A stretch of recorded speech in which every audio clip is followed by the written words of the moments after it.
1 लाख करोड़ का भरोसा, अंधेरे में डूबता एक फाइनेंशियल एम्पायर। एक सवाल जो सबको हिला देता है। अगर मैं आपसे पूछूं, क्या एक कंपनी जो देश के हाईवेज बनाती हो, जो पावर प्लांट्स खड़े करती हो, जो इंफ्रास्ट्रक्चर का बैकबोन कहलाती हो, वही कंपनी इंडिया के बैंकिंग सिस्टम को हिला सकती है? शायद जवाब होगा नहीं। लेकिन भारत की फाइनेंशियल हिस्ट्री में एक ऐसी कहानी लिखी जा चुकी है, एक ऐसा भरोसा जिस पर बैंक्स ने आंख बंद करके हजारों करोड़ लगा दिए और फिर सब कुछ टूट गया। 1 लाख करोड़ का सवाल खड़ा हो गया। यही कहानी है श्रेय ग्रुप की। एक सपना जो धीरे धीरे एक फाइनेंशियल हॉरर स्टोरी बन गया।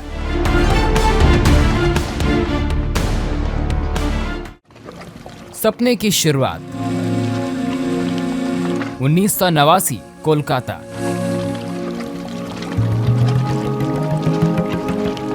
दो भाइयों ने सपना देखा।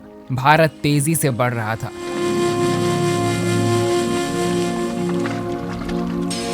फाउंडर्स हेमंत कनोरिया और सुनील कनोरिया, दो भाई जिन्होंने क्लियर विजन रखा।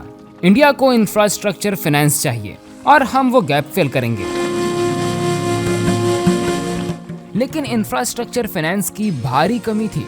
बैंक्स डरते थे, प्रोजेक्ट्स लंबे थे, रिस्क ज्यादा था, रिटर्न्स अनसर्टेन थे।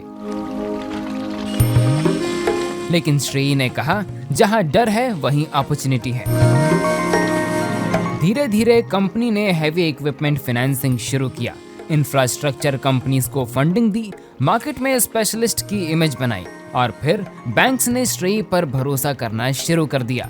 लेकिन यही भरोसा आगे चलकर सबसे बड़ा रिस्क बनने वाला था। ग्रोथ या ग्रीड।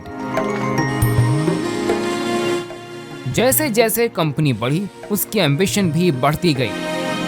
इंफ्रास्ट्रक्चर सेक्टर हमेशा रिस्की रहा है। प्रोजेक्ट्स डिले होते हैं, पेमेंट्स अटक जाती हैं, कैश फ्लो टूट जाता है। लेकिन श्रेय ने स्पीड कम नहीं की, बल्कि रिस्क बोरोवर्स को लोन दिया। ग्रुप कंपनीज के बीच मनी मूवमेंट बढ़ा, ग्रोथ नंबर्स को सक्सेस मान लिया। बाहर से कंपनी चमक रही थी, लेकिन अंदर दरारें बननी शुरू हो चुकी थी। वार्निंग साइंस जो किसी ने नहीं देखी। 2017 के बाद फाइनेंशियल एनालिस्ट ने सवाल पूछने शुरू किए। इतना बड़ा एक्सपोजर सेफ कैसे है? लोन्स बार बार रीस्ट्रक्चर क्यों हो रहे हैं? ग्रुप एंटिटीज के बीच पैसा घूम क्यों रहा है? लेकिन जब नंबर्स ग्रोथ दिखाते हैं तो वार्निंग साइंस अक्सर दब जाते हैं। और श्रेय में भी यही हुआ। कंपनी बाहर से मजबूत दिख रही थी, लेकिन अंदर फाइनेंशियल प्रेशर बम की तरह तैयार हो रहा था।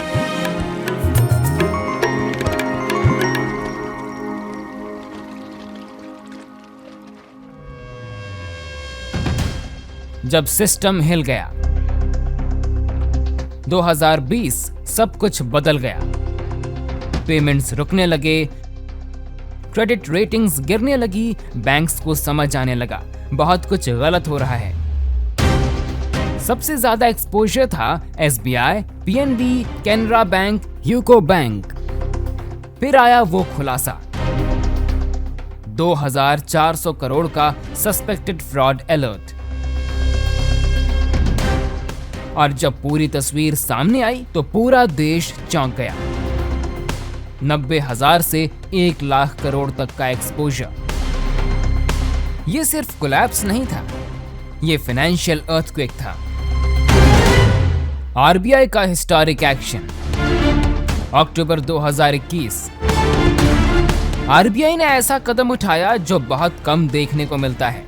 श्रेय का पूरा बोर्ड हटा दिया गया, प्रमोटर्स को हटा दिया गया, एडमिनिस्ट्रेटर्स नियुक्त किया गया। ये वही कैटेगरी थी जिसमें पहले IF&FS और यस बैंक आए थे। मतलब सिस्टम खतरे में था। इन्वेस्टिगेशन का जाल। फिर शुरू हुई जांच।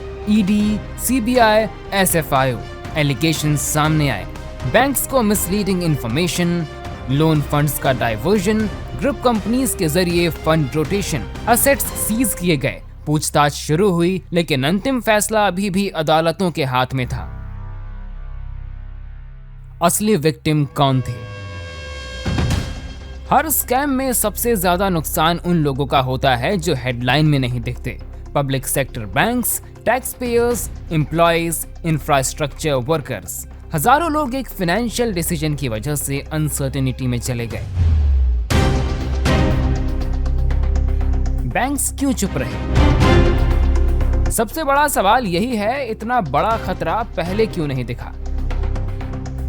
एक्सपर्ट्स कहते हैं इंफ्रास्ट्रक्चर लेंडिंग में एक डेंजरस सच होता है, अगर प्रोजेक्ट फेल हुआ तो गवर्नमेंट बचा लेगी। यही सोच रिस्क को बढ़ाती चली गई। ऑडिट या फॉर्मेलिटी।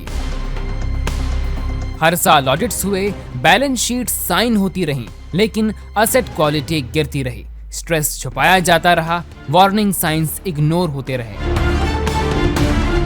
जब ऑडिट चेकलिस्ट बन जाए तो वो सुरक्षा नहीं देता। Silent victims.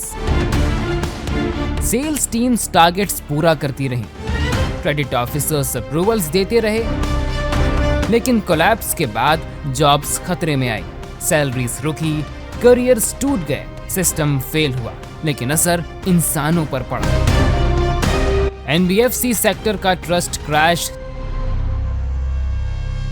स्ट्रे के कोलैप्स के बाद एनबीएफसी सेक्टर पर भरोसा कम हुआ, फंडिंग महंगी हो गई, एमएसएमईज को लोन मिलना मुश्किल हो गया, एक कंपनी गिरी और पूरी इकोनॉमी हिल गई। एक सबक। स्ट्रे सिर्फ एक कंपनी की कहानी नहीं है, यह एक वार्निंग है। जब ग्रोथ गवर्नेंस से ऊपर चली जाती है, जब ट्रस्ट वेरिफिकेशन से ज्यादा हो जाता है, तब कोलैप्स तय होता है। 1 लाख करोड़ सिर्फ पैसा नहीं था, ये भरोसे का पतन था। जब भी कोई कंपनी कहे हम टू बिग टू फेल हैं, समझ जाइए वो सवाल पूछने का समय है, क्योंकि इंफ्रास्ट्रक्चर सिर्फ कंक्रीट से नहीं बनता, वो ट्रांसपेरेंसी से बनता है। और जब ट्रांसपेरेंसी खत्म हो जाए तो एम्पायर गिरने में देर नहीं लगती। अगर आपको ऐसी रियल फाइनेंशियल स्टोरीज पसंद है तो वीडियो लाइक करें, चैनल सब्सक्राइब करें, कमेंट में बताएं अगली डॉक्यूमेंट्री किस पर चाहिए।